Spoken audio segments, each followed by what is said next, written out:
अब आ जाते हैं ज़रा लेक्चर्स पे। ये वही सारी चीज़ें हैं हमारे पास। बेस केस एक मौजूद होता है और एक रिकर्सिव केस होता है। बेस केस जिसका आंसर हमें पहले से पता होता है, और रिकर्सिव केस वो जिसको हम सॉल्व करना है। उसके लिए हम रिकर्सिव प्रोसीजर्स बनाते हैं या रिकर्सिव फंक्शंस बनाते हैं। अगर हम बेस केस नहीं बताएंगे तो हमारी रिकर्जन कभी नहीं रुकेगी, इनफाइनाइट हो जाएगी। ठीक है, तो बेस केस बताना बहुत ज़रूरी है। अच्छा, उसके बाद फिर एक रिकर्जन जो हमने अभी इससे पहले देखी थी, जिसमें फ़ंक्शन अपना आप को ही कॉल करता है, that is called direct recursion. इस तरह भी हो सकता है कि रिकर्जन इनडायरेक्ट हो, यानी कि मेन का फंक्शन किसी फंक्शन f को कॉल कर रहा है और f का फंक्शन g को कॉल कर रहा है। सॉरी, f का फंक्शन g को कॉल कर रहा है और g का फंक्शन वापस से f को ही कॉल कर रहा है। तो दिस इज़ ऑल्सो रिकर्जन जो दो फंक्शंस के दरमियान हो रही है। तो दिस इज़ लेकिन इनडायरेक्ट रिकर्जन, डायरेक्ट रिकर्जन नहीं है। फंक्शन अपना आपको कॉल नहीं कर रहा, वो किसी और फंक्शन को कॉल कर रहा है और वो कोई और फंक्शन दोबारा से प्रीवियस फंक्शन को ही कॉल कर रहा है। That is also recursion and that this is indirect recursion. अच्छा, ये सब चीज़ें हमने देख ली हैं कि स्टैक क्या होता है, फर्स्ट इन फर्स्ट आउट और लास्ट इन फर्स्ट आउट।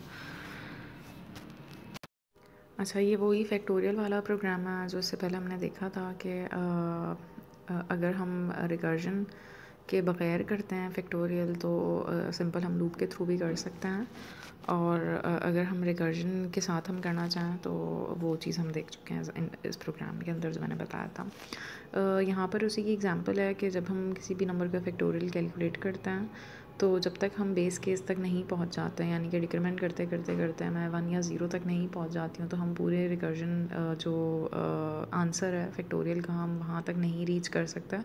तो this is the base case जब हमारे पास डिक्रीमेंट करते करते करते नंबर 0 या 1 हो जाता है। This is the same programme जो हमने अभी देखा था। फैक्टोरियल का फंक्शन था, नंबर अगर लेस दैन इक्वल 1 है तो रिटर्न 1 करेगा, else return n into factorial of n-1 कर देगा। तो यहाँ पे फैक्टोरियल के ही फंक्शन को कॉल कर रहा है, दिस इज़ रिकर्जन। अच्छा, ये एक और एग्जांपल है रिकर्जन की, फिबोनाची सीरीज़ में हमारे पास ये जो सीरीज़ होती है ये स्टार्ट 0 से होती है। तो फर्स्ट के दो नंबर्स होते हैं दैट आर 0 एंड 1। उसके बाद जो इसके आगे जो नंबर्स आते हैं they are the addition of these two numbers. ठीक है, तो 0 + 1 दैट इज़ 1। उसके बाद 1 + 1 the number is 2, 2 + 1 the number is 3, 2 + 3 number is 5।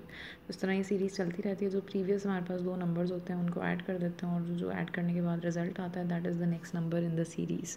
ठीक है, तो अगर मुझे ये सीरीज़ फॉर्म करनी है तो उसके लिए हम प्रोग्राम बना सकते हैं, और एक रिकर्सिव प्रोग्राम भी बन सकता है।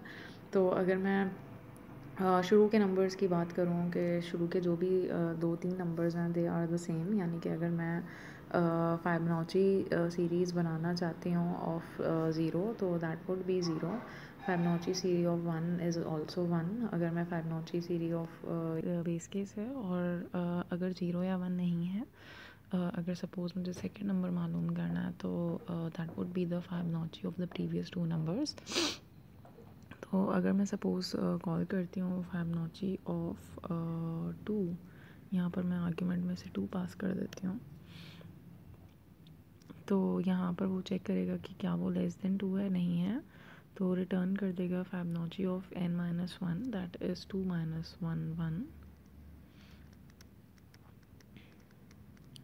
Plus Fibonacci of n-2 that is 2 - 2 0।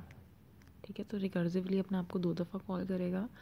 जब इन दोनों के रिजल्ट आ जाएंगे तो इन दोनों को ऐड करेगा और फिर वो जो रिज़ल्ट आएगा उसको रिटर्न कर देगा। ठीक है, तो फिबोनाची ऑफ 0 वुड बी 0, इसका आंसर वुड बी 0, इसका answer would be 1, 0 + 1 that would be 1।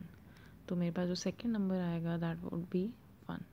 ठीक है, इसी तरह जब वो थर्ड नंबर कैलकुलेट करेगा तो Fibonacci of that third number would be n-3 - 1 that is 2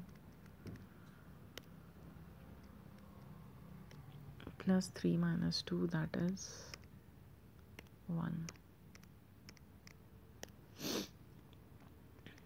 Fibonacci of 2 हमने अभी निकाल दिया था, तो Fibonacci of 2 was 1 and Fibonacci of 1 was 1.